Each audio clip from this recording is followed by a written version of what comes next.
So I've been reading Fist of the North Star recently and absolutely loving it. Seriously, look at some of this artwork. It stands the test of time, and that's what got me thinking. Fist of the North Star was made in 1983. That's when it was first published in Shonen Jump. Let that sink in. 1983. I wasn't even a thought in 1983. I wasn't even close. You guys probably weren't even close to being alive in 1983. And I picked it up, and I've been reading it today.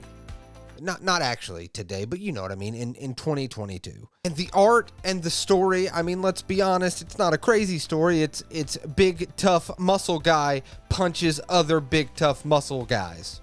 Saves some damsel in distress. It's a shonen series. It's pretty much like the Godfather of shonen series. And what made me have this thought process, I think old manga ages better than old anime. I'm serious. Like, don't get me wrong, there is you get some nostalgia for if you grew up with an anime and it's been 10, 15, 20, 30 years, whatever, since the last time you watched it. Sure, but you still watch it with those rose-colored glasses.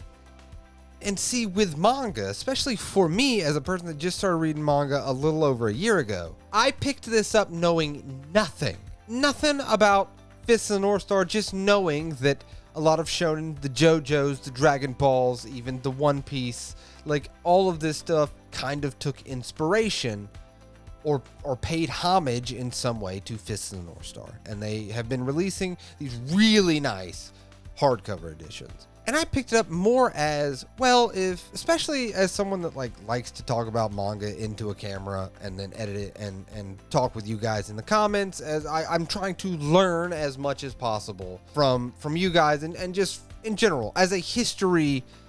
Listen, I picked it up so like it's kind of like the history of manga, right? Not knowing, and I'm not kidding you, it is my favorite series that I'm reading right now.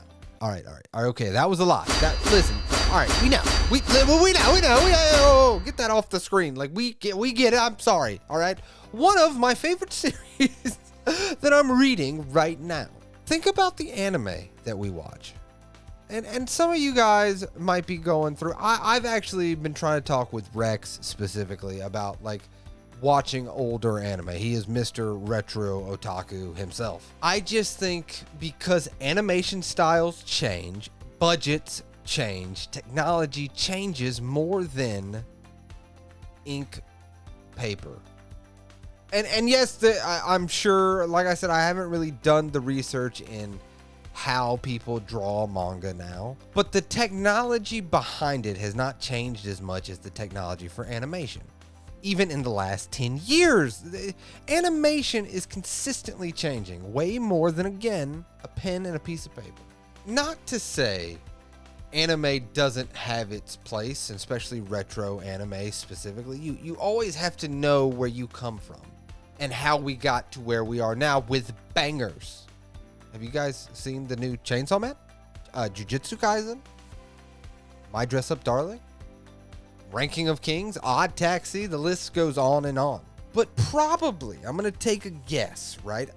Probably most of you watch older animes because you want to see older animes. But pacing has changed.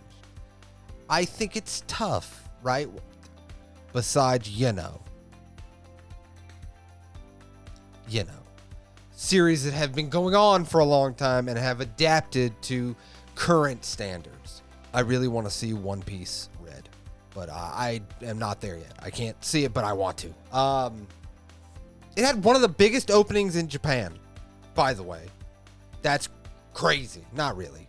It's One Piece, but it's still really cool. But you're watching old anime, and I think with pacing issues and voice acting, there's so many other components that go into making an anime than writing and drawing a manga.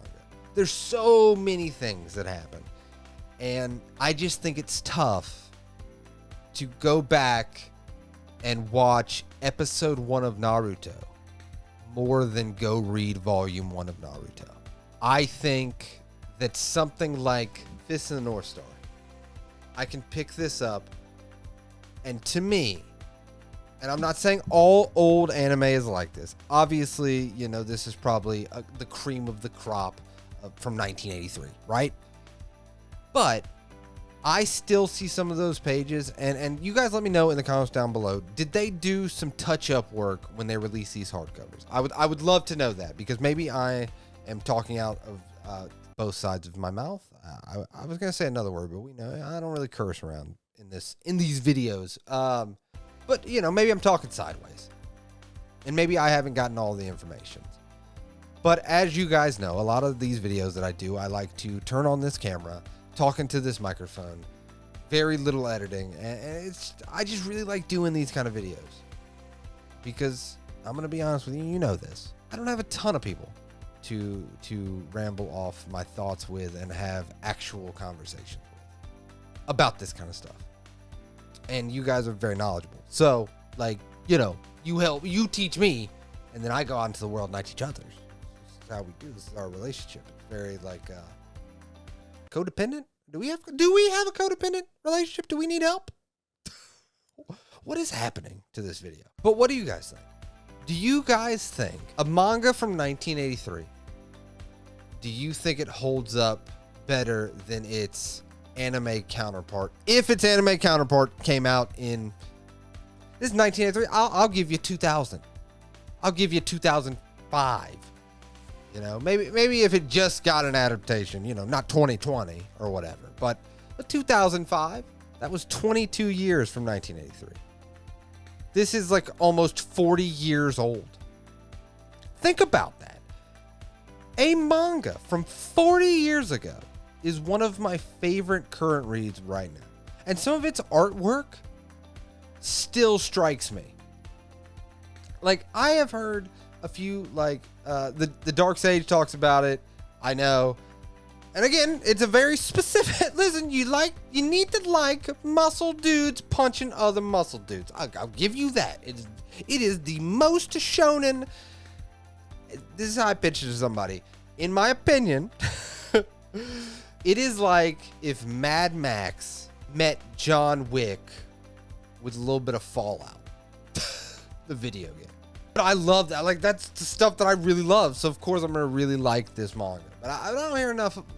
Not a lot of people talk about it. But some of its artwork still, like, blows me away. From almost 40 years ago. And is that going to a bigger topic that I'm not going to get into this video, because I'm not even qualified to ask this question. I'm definitely not qualified to ask this bigger question, which is, does old physical art age better than technological art? That's the best way I can put this question. Let me know. Let's talk about it in the comments down below, because it is really interesting to think about, I thought. And I've been pondering it for a few days, because it really blows my mind that a manga from 1983, almost 40 years ago, is so good. But yeah, this was just a quick rambling video. I'm on, like, volume 3 of this series, and super enjoy it. If you like shonen, please do yourself a favor. At least check out the volume 1. I think you will find something to enjoy in Fist of the North Star. But let's talk in the comments down below, because I think it's a very interesting question. Old art versus new art. Which ages better? As always, thank you for watching the end of the video. It means the world to me. I really appreciate it wholeheartedly. And I'll see you next time.